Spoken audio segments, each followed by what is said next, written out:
Team number 3, Junior. I think you should introduce this team. All right. Good old Canadian team. From British Columbia, Canada, the Vancouver Canucks. Last year, a 50-win and 23-loss season because we don't count overtime losses. Last year's power play ranking 12th in the league at 22.57%. Who's in? Jake DeBrusk, which I love. Daniel Sprong, sneaky addition. And Suter. Who's out? Pew Suter. Pew. Who's out? Elias Lindholm, Mikheyev, Ian Cole, and Zadorov. So they kind of lost a few pieces, nonetheless. Who wants to walk with Elias? I feel like our tiers are going to be pretty full with this team. Anyhow, so player tiers, 91 plus points. But a team that's still looking for a number 1 defenseman. Well, they might not be waiting much longer. Let's just continue. Okay, well, this guy likes to get me going early. Oh, wow. First of Vancouver all, fans, pay attention because this is exactly where you go to start yelling profanities. Well, like maybe pay attention to the words that I'm saying before you start launching profanity like a bunch of words bozos that are coming out of my mouth. But let's just give a guy the best defenseman in the league because he did it for 1 year. Gene, if you ain't first, you're last. All right, so 91, the first tier, 91 plus points. I personally think we have 2, but let's start with JT Miller. JT Miller, 1 second here because my... JT Miller is one of those players that absolutely... Under the radar underrated. He's still underrated. He is still underrated. Yeah. I was looking at his stats and I'm like, since when? And it's just consistency. Especially his last 3 years, 99 points in 21-22, 82 points in 22-23, 103 points in 23-24, 72 points in 19-20 with 69 games. I mean, he just does it all. I can see him hit over 91 points, guaranteed this year, and he hasn't lost any of his classmates. So there's no reason he shouldn't excel. What a steal of a player. Like, I don't know. He started really coming out in Vancouver because before that he was in Tampa Bay. Well, Rangers first, then Tampa Bay.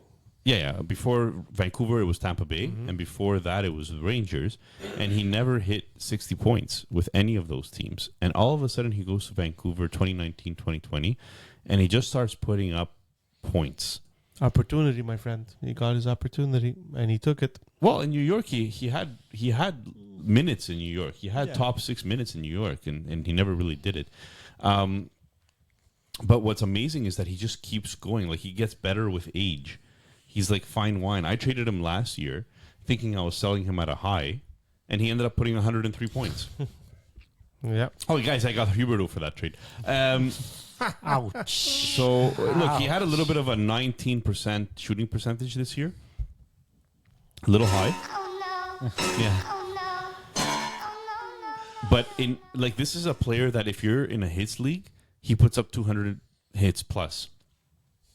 He shoots almost 200 plus. He wins faceoffs. He plays power play. He gets points on the power play. He blocks. Like, he's one of the best, and in my opinion, I would say maybe even a top 10 player out of all positions in the NHL right now. He's a top 10 player. I said it already. Until he starts. Listen, he's 31 years old. I still think he's got some runway left. Yeah, for sure. And I think, like I said, he didn't lose any of his classmates, so I think he could easily hit it again. Yeah, and he does it all, eh? Shorthanded too. His giveaway takeaway ratio is not too bad either. 9 game winning goals, that's clutch. 40 power play points. 40 power play points last season. That is wild. Amongst the most underrated players in the league, and I think we're going to get to another one on the next team as well. Shall we move on? So that's the only player we have a consensus here. at 91 plus points. So let's go to tier 2, 80 to 90 points. Let's start with the Quinn Hughes. Wow. Let's start with Quinn Hughes, 80 to 90 points. I do think he'll hit a point per game, essentially making him a number one defenseman in my standards, which is very high. So, Vancouver, you should be flattered that I think that. So, yeah. Sorry about that. Look, Quinn Hughes is only 24 years old. Yeah, exactly. 92 points last year in 82 games. 76 points the year before in 78 games. Not quite a point per game, but just shy. Whatever, you round up. So two years in a row, let me, he puts up the points. Yes, but I do have one concern, and I think you guys can see it too. It's clear. Do I think he can score another 17 goals next year? That's the only thing that I question, which is why I think he's not going to hit 90, but probably closer to 80, 82. His shooting. So that would be 3 years in a row. His points per game, pretty much. Making him a. Oh, so your thing is 3 years in a row, almost, not 2 years in a row. Yeah, more or less. Yeah. I like putting you in those positions. Yeah, but you're turning a little red.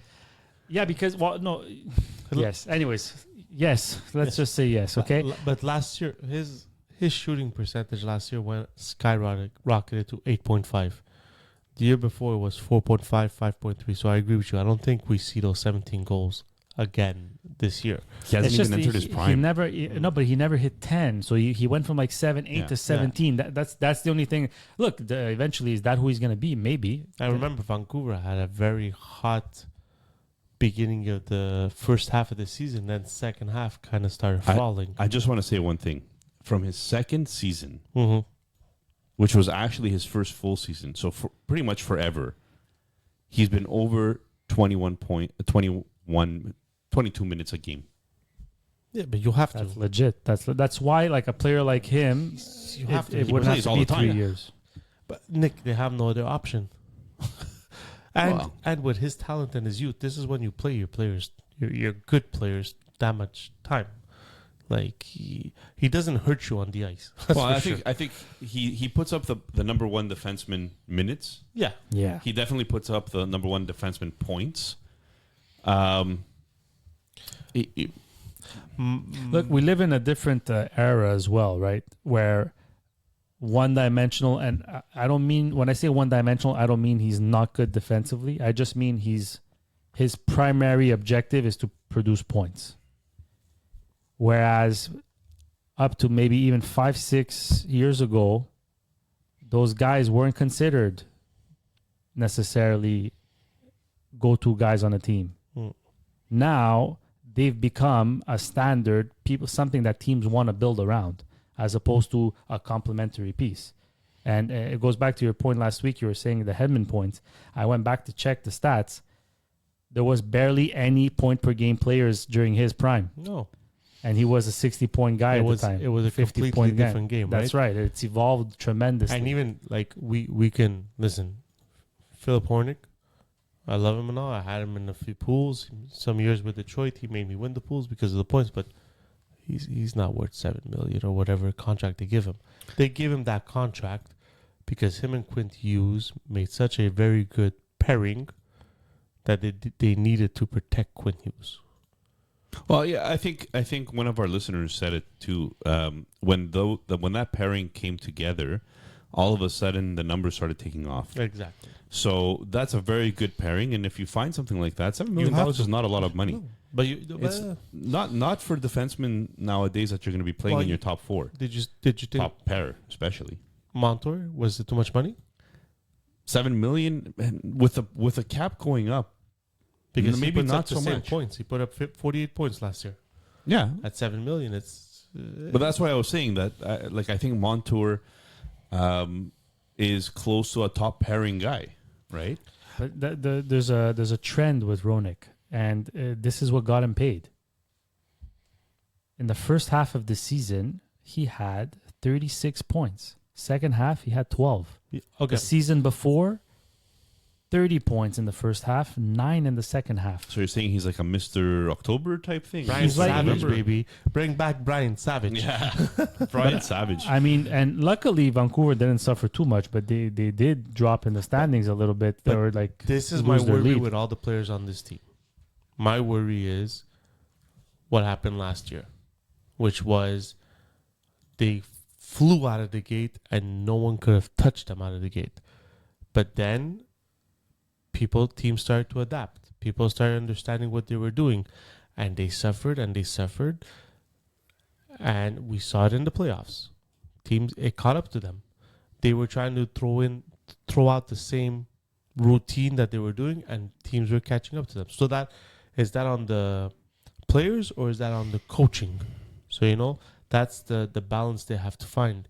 Like I feel Vancouver last year's season was a Jekyll and Hyde season, because I think they came out on fire, where Stanley Cup contenders, but then the back end of the season was a little slower, and the main person who is getting blamed for this is the next player we're going to talk about, which is Elias Pettersson.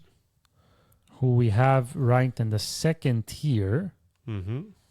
which is 80 to 90 points. Same as Quinn Hughes. Same as Quinn Hughes. So last year, he had in 82 games, 89 points. I'm guessing this is the player you think is going to get 91 plus points, Junior? Yeah, because last year he came close. He came up 89 points last year in 82 games. The season before he hit 102, and the season before that 68. So he had an off year there, but I mean he's trending in the right direction. His numbers, his shot totals dropped last year. Do you own him? I do own him. Yes, I do own him. I got him in a trade when I sold Huberdeau high instead of paying to get rid of him. I sold him high, and I got Pettersson in return in that deal. No, I do think he could hit. I don't think he's going to be a 100-point guy necessarily, but I do think he could hit the 90-point mark. It's tight though, but maybe there's a bit of bias in there. I hope he had a good offseason to get his head straight, because it was not fun to be him last year at the end of the year. Because anything that was going wrong, either playoffs or that, he was the first name that was coming out all the time with that big contract that's coming into play. Or did it already come into play last year? This year's the first year, right? True, I think he jumps to 11 this year. Yeah. So Yeah. this is the year where hopefully he had a very good offseason, cleared his head, because he's a phenomenal player. He just needs to play. Actually, we own him, by the way, which is news we'll mention at the end of the podcast. 80 plus points, over a point per game the last two seasons. Hitting his 25, he's 25 years old, right? He's going to, at the start of the season, November, he's going to turn 26. So he's in his prime. He's entering his prime. His deal is already set in the books. I think that was weighing on him a bit last year. I see him as a 91-point player. I sure hope so. I mean, do. I think Vancouver hopes so. He's too. one player who can move up a tier, yes. But he's fringe. He's fringe. But his head has to be screwed on straight. And look, like we say, like he dropped. It's because he came out of the gate like flying, 30 points in 23 games. I'm telling you, that contract then- negotiation, I think, messed with his head. He was almost a point per game though in the second half, guys. He was just under a point per game. Yeah. It's just because he came out flying so much into the first quarter of the season, first half of the season. People were over-expecting. Then they expected it to carry. But the season before, he had a steady pace every quarter of between 24 and 27 points. If he can do that, then he can be the 91 plus point player. But definitely exciting times in Vancouver. Well, this is their. We talk about windows. These are their windows for the next few years, right? Yeah. Because JT Miller is 31, so you got what, 3 more seasons with JT putting up those points? Yeah, you're hoping somebody is going to start coming up and replace. And but we don't know what's going to happen with this next player. hard to replace that that talent. What happens with pending UFA Brock Besser, who we have in tier 3? Yeah, he's pending UFAs. That's Pending last season at UFA. 6.65. Okay, he has one more season. Okay, he has one more season. Yeah, Yeah. So he's a pending UFA. it's a Okay. contract year So for I'm like, him. I wouldn't have put a UFA on the team. No, sorry, but pending UFA because I'm assuming the season started, right? No, he's not staying. He's not staying with Vancouver. 70 to 79 point tier 3. That's where we have him ranked. You guys all agree? If he scores. No, but he's a goal scorer. He's not a. What, does he put up another 40 burger? Listen, he has the talent. He has the talent around him to put it, and he has the talent to do it. Listen, this power play is lethal. JT Miller, Quinn Hughes, Could be better, only Uh, 12th. yeah. But it's this. No, I see what you're saying. And you're adding the next player that we're gonna talk about. Yeah, I completely see him hitting the 70 to 79, and I also completely see him not signing with Vancouver because he's gonna go for the money bag, and they have no money left. They have some cap issues. Yeah, that's for sure. there's no way they sign him. I wouldn't be surprised if they don't trade him to get Yeah. assets because they know they're gonna lose him, or keep him to make a playoff run. But I don't see him resigning. And people who think that he's gonna take $7 million, he ain't taking $7 million. No way. He's No into the 8.5 to 9 million. By the way, that's there- what his asking price is gonna be. They're still paying Ekman Larson, Yeah, who's on like his third team since being bought out by Vancouver. Ekman Larson is getting paid by two teams. Arizona had bought him out, could it be, at the time? And then... Yes, Arizona. Well, who did he go? He went from Arizona to Vancouver, right? Yeah. So Arizona had bought him out. Vancouver bought him out. And then he went to Florida. So yes, it's Arizona and Vancouver. I'm just Wow. not sure if Utah. Okay, so let's go back to Brock Besser. He scored 40 goals this year. what are you right? talking about? We're Squirrel. on like fire over here. 74 point pace, but 73 points he had, almost a point per game, 0.9 points per game. He had a 19% shooting percentage, which is higher than his career average. So I'm not expecting 40 goals necessarily again, but it was his first time in shooting over 200 shots in like 6 years. Utah is paying Ekman Larson for another 5 years. The issue here is that there was a lot of stuff that happened off ice for Bezer, and we were kind of hoping that he's getting over all that and starting to produce again. And it's always very difficult in those situations to concentrate on other things, right? So in this particular case, he has the talent. He's shown that he has the talent. 40 goals in the NHL is not something to laugh at.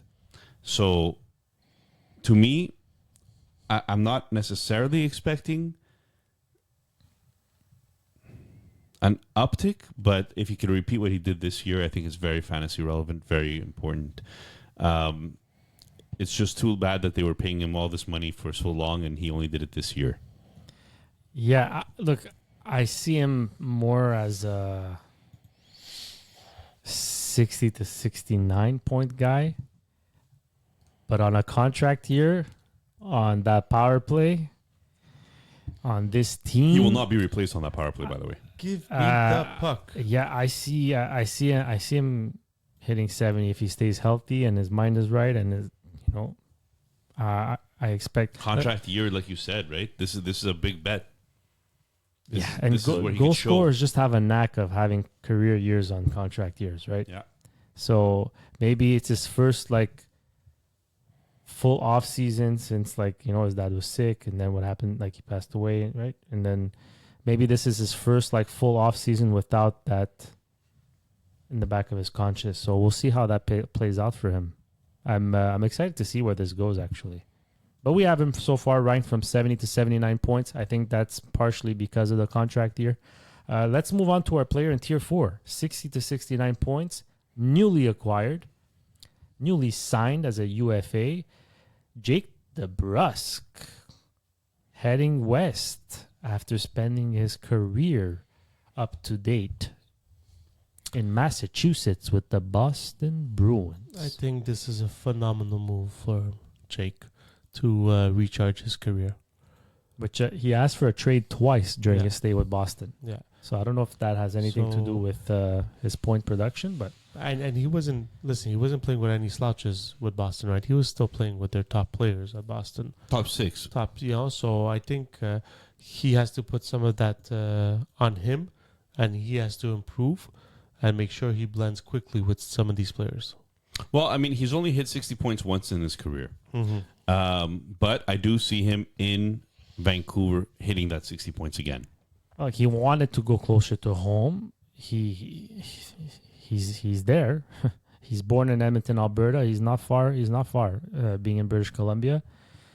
Look, asking for a trade twice out of a team that was always in contention to make the playoffs or possibly win the Stanley Cup. I mean, that weighs on you. Like, why did he want to leave? Was it opportunity? Who knows? But the fact that he wanted to leave twice, which during his whole stay they've been cup contenders or playoff contenders, I feel like he has a whole weight lifted off his shoulders heading to Vancouver. I personally expect big things from him this year. I don't think he gets power play one time, though. It could change, but to start, I don't think. But I think if he's on a line with Pedersen, I think that'll help. I think Pedersen needs that constant left winger that could put up points because he's been juggling with Hoglander and I can't even tell you who the other one, Mikheyev or whoever He's was better there. than any player they put with Pedersen last year. They had Lindholm for a short stint there when they Yeah. picked him up at the deadline. I think we placed him well here in the 60 to 69 points. Maybe closer to 60 than 69, but I think he's well placed. All right, power play D-men. Quinn Hughes for sure, right? In the event Quinn Hughes is not there, maybe they put Roenick, but I think Pedersen is probably the quarterback. If Hughes is not there for injury purposes. So Hornick is the only other guy they have. It's Yeah. Hronik and Quinn Hughes for sure, and I think Quinn Hughes would even stay on there for the full 2 minutes if it was. Quinn Hughes will pull a McCarr and Fox where he plays a minute 45 seconds on that power play. Yeah, they have nobody else that could actually put up points. Forbot, I'm not really excited about. Susie, Tyler Myers, Vincent Desharnais. The one thing I wish they would have done. They're not point producer players, right? They're was- good defensemen. I'm a little They're worried decent. about their defensemen. I'm not gonna lie. I wish they would have improved their depth at D. Like, I feel like they have a lot of bottom six, third pairing defensemen in their bottom four. Tyler Myers has gotten a bad rap, and I think it's because of the fact that he was paid way too much money. He's a good player. He's not a bad player. I just don't think he's a top pairing. No, player. I was referencing more Susie, Forbort, and Desharnais, but like on an elite team, maybe Myers is the number 5. I could play number 4 on an elite team. I just wish they would have done Tyler a bit more. Myers is a legit top 4, but the rest of the guys, I'm not convinced. All right, that does it for our tiers. Is there anyone that's not on the list that you guys want to add? No. I My big question mark is their goalies. maybe that's why they didn't add to their D. Maybe they're hoping for a healthy Thatcher Demko. Is he? Like, Well, we haven't heard much in the offseason about Demko. Demko is really what they're relying on, right?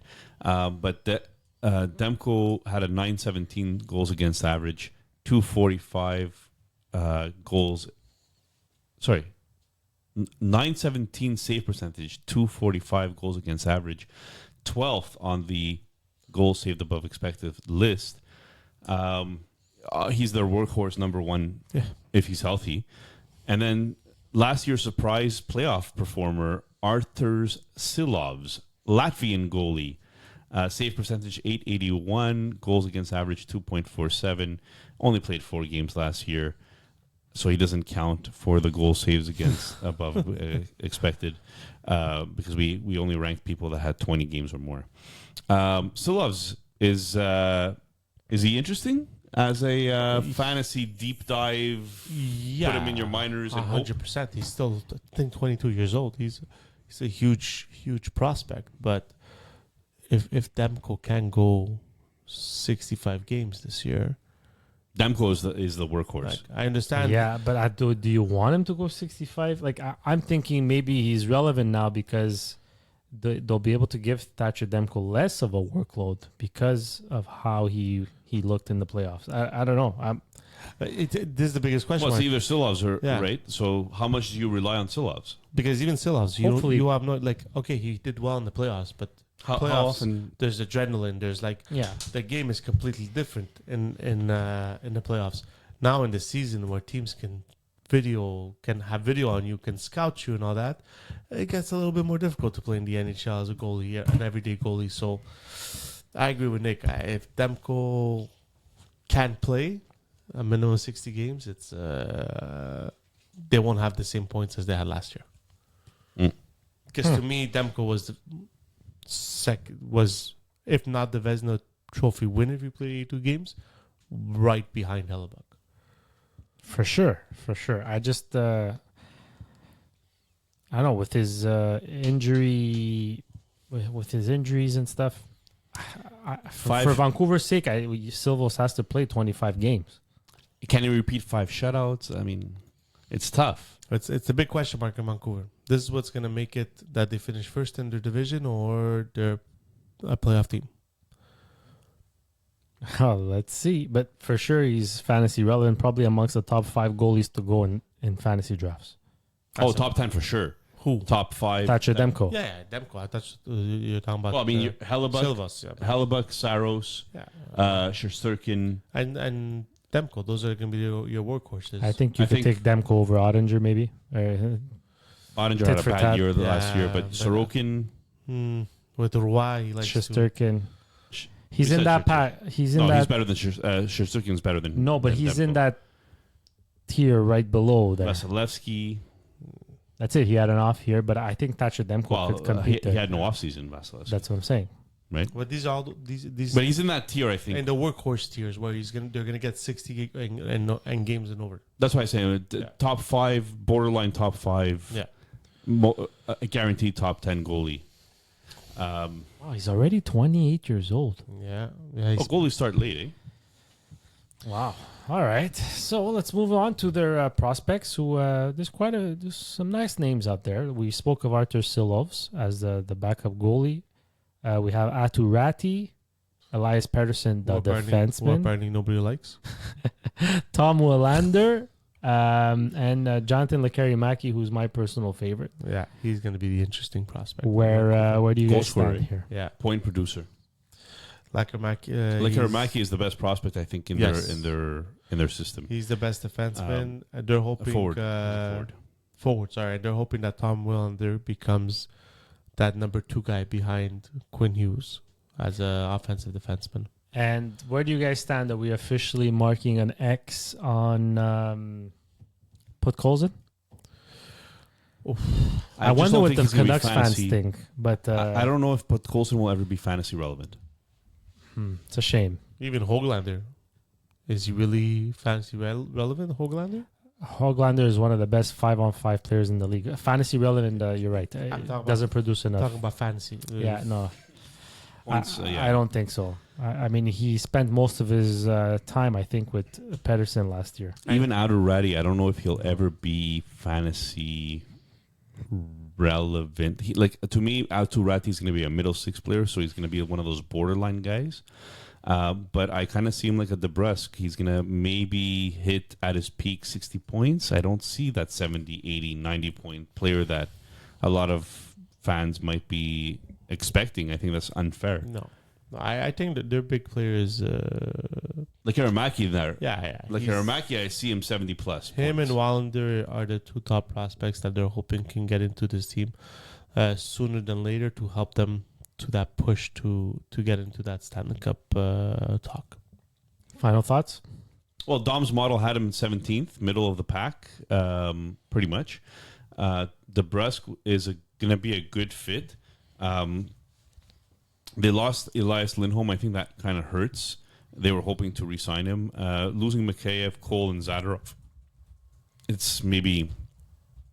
Like, Zadorov is a great number 5-6, but we're talking about last pairing D, right? Yeah, it's... I don't care that much, but he's a bit of a loss. Ian Cole is a bit of a loss as well.